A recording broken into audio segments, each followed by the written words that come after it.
오늘도 주님의 말씀과 동행하는 여러분들의 복된 삶이 되시기를 주님의 이름으로 축원드립니다. 사랑하는 여러분, 오늘 본문 말씀은 오순절 성령 강림 직후의 장면입니다. 속된 말로 그날은 천지가 세상이 뒤집어진 날이었습니다. 하늘에서 급하고 강한 바람 같은 소리가 나고 불의 혀처럼 갈라지는 것이 각 사람 위에 임했다고 말씀합니다. 그러자 사람들이 갑자기 알 수 없는 외국어로 하나님의 큰 일을 말하기 시작했습니다. 그리고 그 광경을 목격한 사람들은 놀라기 시작합니다. 이게 무슨 일이냐? 저 사람들은 분명 갈릴리 출신 사람들이 아니냐? 그런데 어떻게 저들을 통해 우리가 우리의 본토의 말을 듣게 되는가? 사람들은 놀랐습니다. 그런데 같은 상황을 보면서도 일부의 사람들은 그들을 보며 비웃고 조롱하기 시작합니다. 이 사람들이 새 술에 취했다는 거예요. 술에 취했다. 주정을 부린다는 것입니다. 참 이상하죠. 하나님이 역사하시는 현장에는 언제나 조롱과 멸시가 함께 따를 때가 있습니다. 노아가 하나님의 명령으로 방주를 지을 때도 사람들은 그를 조롱하고 멸시했습니다. 저가 미쳤다고 말하죠. 여러분, 세상은 하나님의 일을 이해하지 못합니다. 눈앞에서 성령이 임하는데도 그들은 그것을 술 취한 사람들의 소란으로 해석했습니다. 그들의 조롱이 비난으로 바뀌어가는 그 한 장면의 한때에 한 사람이 호련히 자리에서 일어나서 말하기 시작합니다. 베드로였습니다. 예수님을 3번이나 부인했던 그가 이제는 다른 제자들과 함께 서서 큰 소리로 사람들에게 말하기 시작합니다. 유대인들과 예루살렘에 사는 여러분, 제 말을 한번 들어보십시오. 지금은 제 3시입니다. 이 3시라는 말은 여러분 오전 9시를 가리키는 말입니다. 우리가 술에 취한 것이 아닙니다. 지금은 3시가 아닙니까? 오전이 아닙니까? 이것은 술에 취한 것이 아니라 선지자 요엘을 통해 하나님이 약속하셨던 그 말씀이 성취되고 있는 것입니다. 라고 말했다는 것입니다. 사랑하는 여러분, 교회는 논쟁으로 이기려는 싸움이 아니라 말씀으로, 하나님의 말씀으로 지금을 해석하는 한 사람의 입술에서 시작되는 것을 우리가 보는 것입니다. 베드로는 분노하며 조롱을 반박하지 않았습니다. 대신 하나님이 이미 하신 말씀을 지금의 현실에 비추어 사람들에게 읽어주기 시작한 것입니다. 지금이 바로 그 약속의 때다. 오늘 우리에게도 이런 믿음의 눈이 필요한 줄 믿습니다. 세상이 조롱할 때, 냉소할 때 하나님이 이미 일하고 계시다고 선언할 수 있는 그 현실을 읽어낼 수 있는 눈, 환경은 달라지지 않아도 그 안에서 하나님의 시간을 읽어내는 믿음의 자리가 오늘 성령의 사람들인 저와 여러분에게도 필요하다는 것입니다. 베드로는 요엘서의 말씀 한 절을 인용하며 이렇게 선언합니다. 오늘 17절 말씀 우리 같이 한번 다시 읽겠습니다. 17절입니다. 시작. 하나님이 말씀하시기를 말세에 내가 내 영을 너희의 자녀들은 예언할 것이요 너희의 젊은이들은 환상을 보고 너희의 늙은이들은 꿈을 꾸리라. 아멘.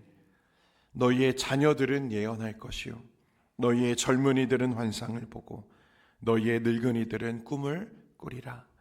여기서 중요한 것은 그 앞에 있는 모든 육체입니다. 성령은 특정한 사람에게만 임하시는 분이 아니라는 거예요. 어느 한 계층, 어느 한 세대에만 머무르지 않고 자녀와 어른, 남자와 여자, 부한 자와 가난한 자, 주인과 종 모든 사람에게 임하신다고 말씀하십니다. 하나님의 영은 구분 없이 부으신다는 거예요. 그러면 오늘 성령은 어디에 역사하시는가? 오순절 다락방 같은 특별한 곳에만 임하시는가? 아닙니다. 성령은 지금 우리의 삶의 자리, 앞에서 우리가 읽은 것처럼 우리의 부엌에도, 사무실에도, 출근길의 차 안에서도, 우리가 들여다보는 메시지 창 안에도 그 평범하다고 여겨지는 그 자리에 하나님이 함께 하십니다. 성령으로 함께 하신다는 거예요. 그리고 성령이 임하시면 그곳이 곧 예배하는 장소가 되는 줄 믿으시기 바랍니다. 여러분, 그것을 이루시기 위해서 우리 주 예수님이 이 땅에 오셨고 십자가를 지신 거예요.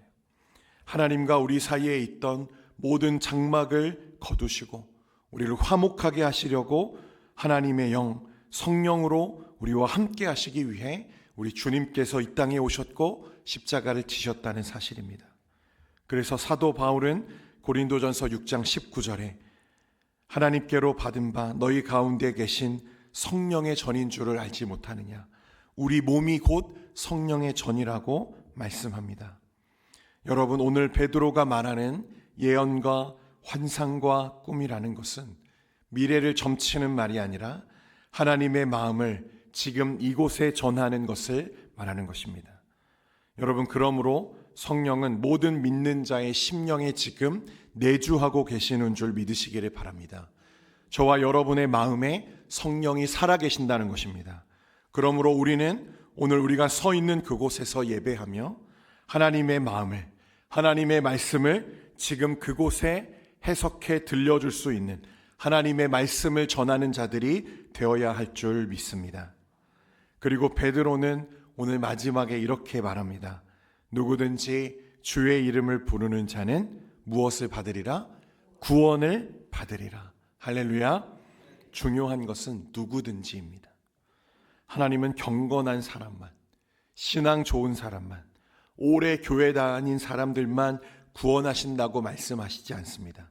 누구든지 주의 이름을 부르는 자, 곧 주님께 마음을 열고 주님을 온전히 의지하고 오직 주님을 바라보며 주님을 사랑하는 자, 그리고 그 복음을 살아내는 자들을 구원하신다고 우리에게 약속하십니다.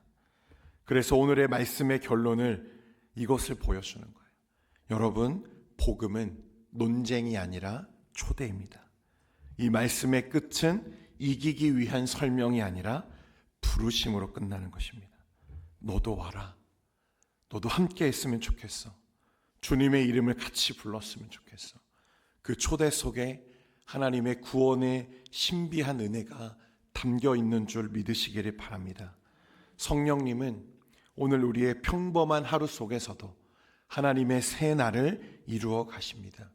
거창한 기적이 아니라 작고 진실한 우리의 한 걸음 한 걸음이 성령이 함께 열어가는 새 날이 됨을 믿으시고, 오늘 베드로가 일어서서 사람들에게 하나님의 말씀으로 그들의 마음을 열어가듯 오늘 우리가 선 그 자리에서 하나님의 말씀으로 오늘을 해석해내고 하나님의 마음을 예언하며 전하는 저와 여러분 되기를 간절히 소망합니다.